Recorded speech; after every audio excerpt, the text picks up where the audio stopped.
I am Rachel, 32 years old. I am an ordinary housewife with a husband who is 3 years older than me and a son in daycare. Though I am a housewife, I also work hard at my job, having a very busy daily life.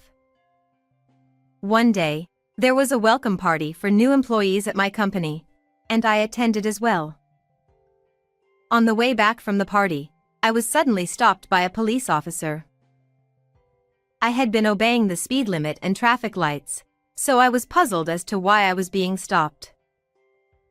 However, I ended up being subjected to an outrageous false accusation by an extremely rude and unreasonable police officer. Normally, I don't usually attend company drinking parties. There are various reasons for this, but the fact that I still have a small child and the fact that I can't even handle a drop of alcohol are major factors. Consuming alcohol triggers such a strong physical reaction in me that it causes me considerable discomfort. However, this time it was the welcome party for new employees, and due to my position as a section chief, I felt obligated to attend. Furthermore, although it was originally planned for one of my subordinates to organize the event, since I'm always sober throughout these events due to my inability to drink alcohol, I volunteered to take on the role of organizer. I want my subordinates to enjoy drinking occasionally at such gatherings. Also, among my peers, there's a woman named Nicola who has an incredibly low alcohol tolerance but loves drinking and has the troublesome kinds of being a laughing and crying drunk. It has become somewhat of my responsibility as a colleague and friend to ensure she gets home safely. So once again, I refrained from drinking any alcohol this time. After paying the bill, I took my friend away from the group of people outside the store who were gathering for an after-party and got the car keys, then sat in the driver's seat of my friend's car. She always anticipates this situation, so she has daily insurance coverage just in case. Even if I were to cause an accident, everything would be okay, as she's fully prepared. Driving carefully in my friend's car, especially since it's a luxury vehicle, I headed towards my friend's house. While waiting at a traffic light, I witnessed a certain scene. Several police officers were surrounding a man lying on the ground in front of a pub, trying to communicate with him. Every company seems to be having welcome parties at this time of year, huh? Really, hats off to them. As I muttered those words, I glanced at my friend who was slumping in the passenger seat, only to notice a young police officer staring at us. Ma'am, please pull over. The moment I catched his eye, he called out to us. Since my friend wanted to feel the wind, I had the window open, so I could hear the police officer's voice clearly. I didn't have any memory of doing anything wrong, but I figured that enforcement against drunk driving must be stricter at this time of year. As it turned out, that was indeed the case. A young male officer approached us with a drawn-out tone. As part of the campaign against drunk driving this month, I had to stop and talk to you. Given that my friend in the passenger seat seemed off, he decided to talk to us. Additionally, as part of the campaign against drunk driving, the officer mentioned conducting an alcohol test just to be sure. This was all expected, and since I hadn't consumed a drop of alcohol, I agreed to the test. However, at this point, an unexpected event occurred. Yeah, you there, blow into this device. The young officer who had looked at my test result with a puzzled expression suddenly turned to my friend and told her to blow into the breathalyzer. My friend wasn't the one driving, and it was obvious that she was drunk. There was no reason for her to be tested, yet I couldn't understand why the officer insisted on it. Moreover, this was the first time I had experienced something like this, so I could only watch in astonishment as the young officer interacted with my friend. Without understanding the situation, my friend, who was completely out of focus, obediently blew into the device, resulting in a reading of over 0.25 milligrams on the breathalyzer, as expected.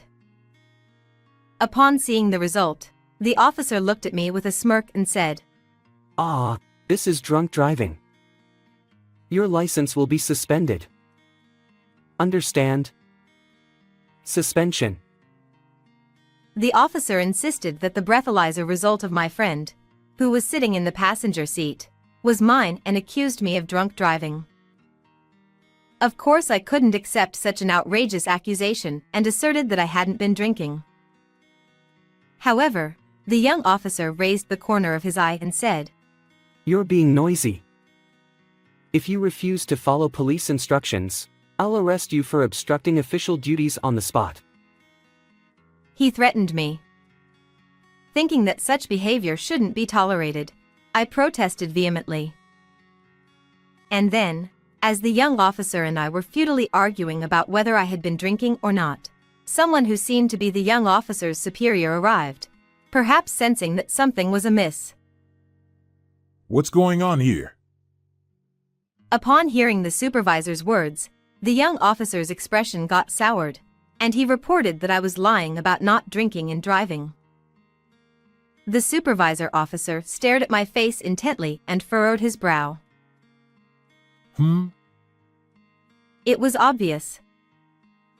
I hadn't been drinking, and, from my appearance, it was clear that I was sober. Indeed, the initial test result showed almost 0 milligrams.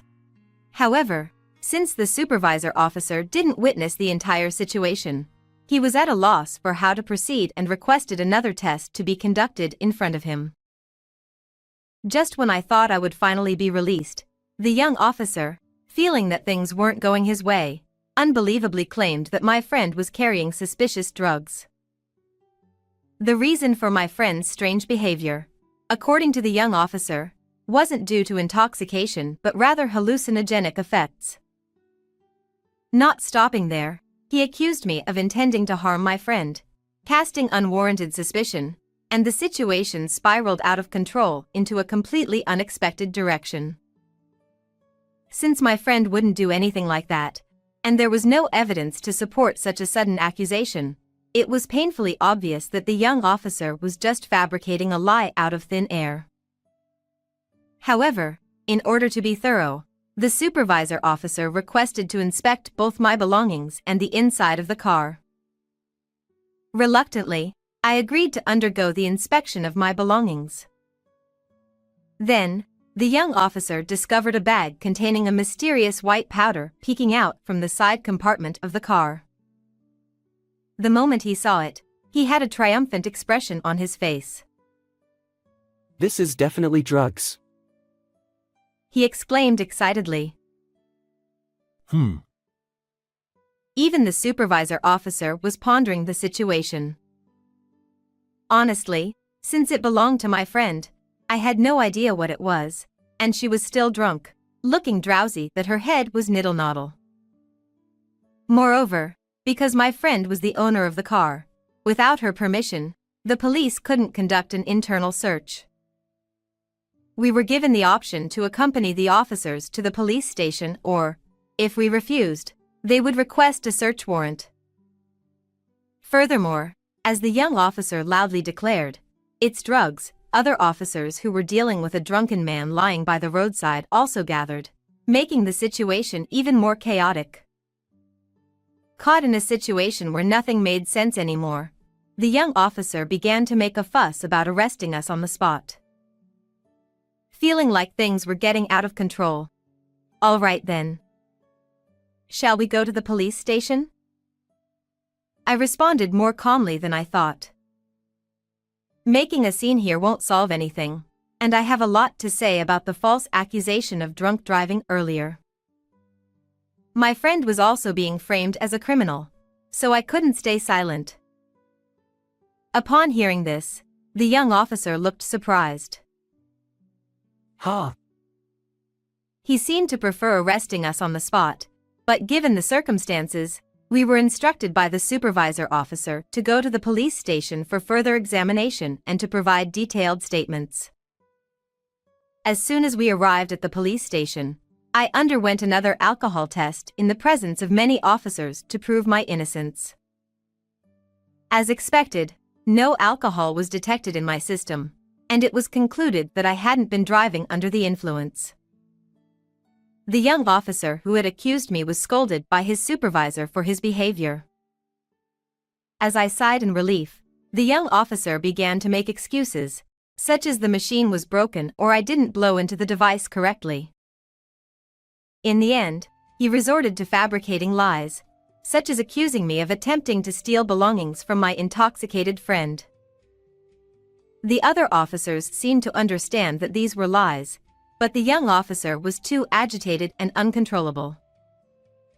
We left the pub at 9:30 p.m., and it's already past 10 p.m. I told my husband that I would be home by 11 p.m., but it seems impossible now, and I'm starting to get frustrated. My friend was getting sober, noticing something's wrong, and was checking what's happening.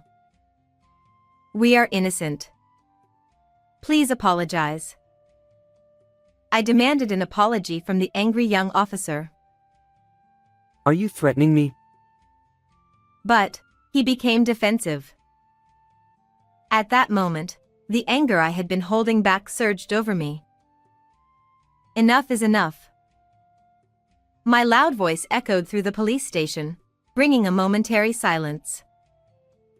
My friend also looked up in surprise at the sound of my voice. I rarely raise my voice like that, so it must have been startling for them. Even when my subordinates make big mistakes, I've never shouted like this before. But right now, there's no time for such thoughts. I was falsely accused of drunk driving and nearly arrested, and my friend was even suspected of using suspicious drugs, leading to the situation where we had to come to the police station late at night.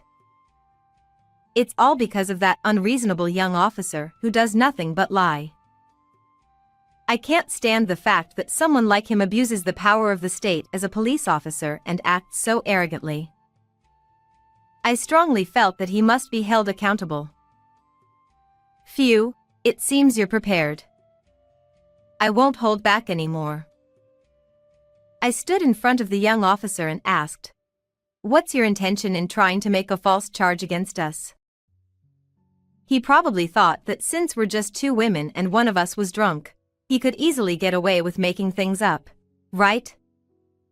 But that's not going to happen. Then, the young police officer, perhaps defiant, responded boldly. I simply conducted the test as part of the Drunk Driving Prevention Month. The fact is, there were suspicious drugs. You're the one who caused a scene, so why should I be blamed for this? His resolute attitude caught me off guard. But I couldn't let myself be overpowered here, so I raised my voice just as much.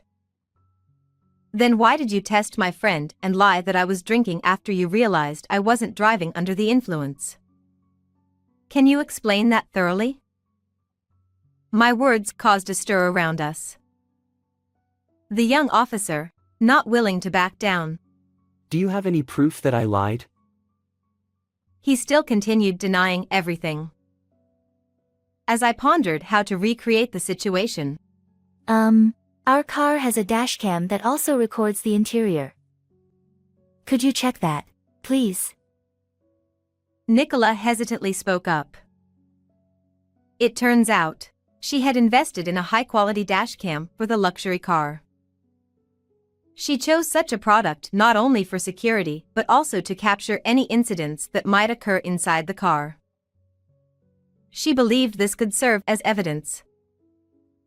My friend mentioned that she doesn't remember the incident because she was too intoxicated at the time, but she believed me and trusted that I wouldn't lie. She also said she would explain about the car interior inspection and the drugs in question. Although she was intoxicated until a while ago, this situation seemed to have sobered her up to some extent. The situation suddenly shifted, with the officers bustling around for inspections and whatnot. Then, the young officer exclaimed, Such heinous criminals should be arrested on the spot. "Surely, Even if he found himself in a disadvantageous situation, he must have felt he couldn't back down anymore. In response, I protested once again. Please tell me the reason for the arrest. What are the charges? Upon hearing that, the young officer stumbled over his words and fell silent. There wasn't a single reason they could arrest us. In such a situation, the only option left might be an on-the-spot arrest, but we weren't causing any trouble, and we were complying with the voluntary inspection. The other officers, who were beginning to realize that the young officer was lying, were trying to calm him down. We need to confirm the facts first. However, they were sending looks of either disbelief or coldness. The young officer started trembling and eventually burst into tears at that. Afterward, we underwent questioning and inspections at the police station for a while, and before we knew it, about an hour had passed.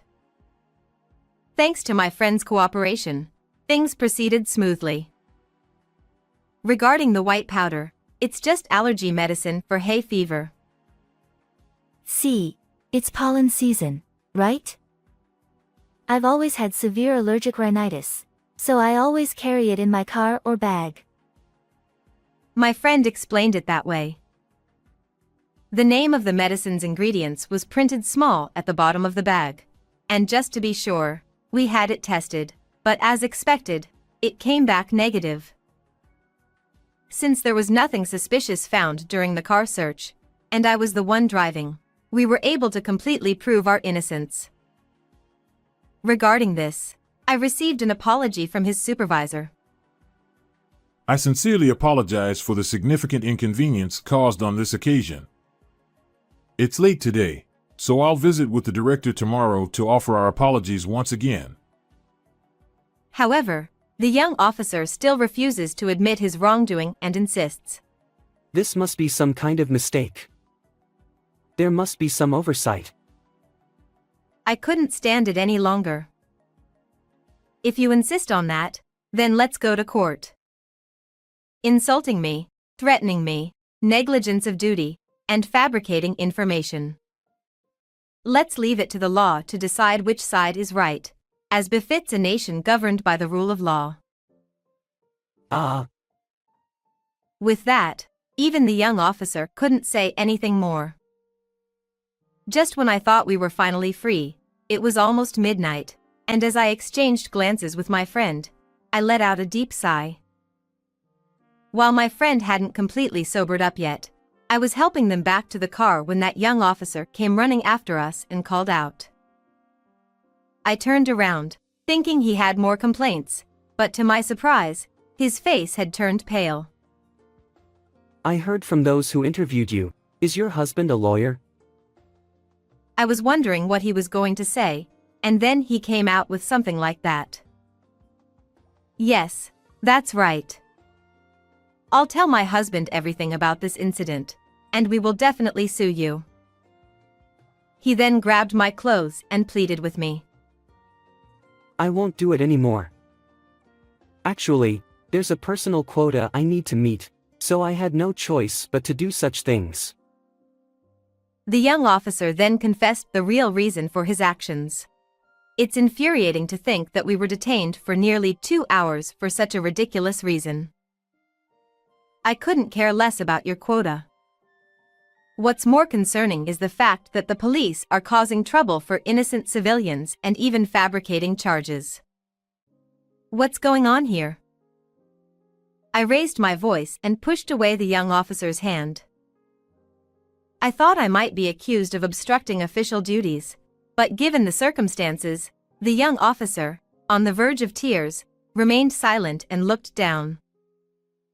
Ignoring the young officer, we turned on our heels and drove away. Afterward, senior officials from the police station came to apologize to us, but I made it clear that my intention to pursue legal action against that young officer hadn't changed. I don't really want to say it, but the police tend to be lenient with disciplinary actions against their own, so I didn't want them to settle for just a slap on the wrist. So, I decided to file a civil lawsuit with the help of a lawyer acquaintance of my husband. While it's possible to file an administrative lawsuit, there's a higher chance of it being dismissed, so we were advised that a civil lawsuit would have better prospects for success. After all, the problem lies with that young police officer individually. I was able to sue that young police officer for insult and intimidation against me, and successfully claim compensation. Although disciplinary action was taken in this case, the young police officer resigned voluntarily. As for me, I hadn't mentioned this matter to anyone outside my family. Rachel stood up to the police and it was amazing. But my friend, Nicola, made a big deal out of it and the story became the talk of the office.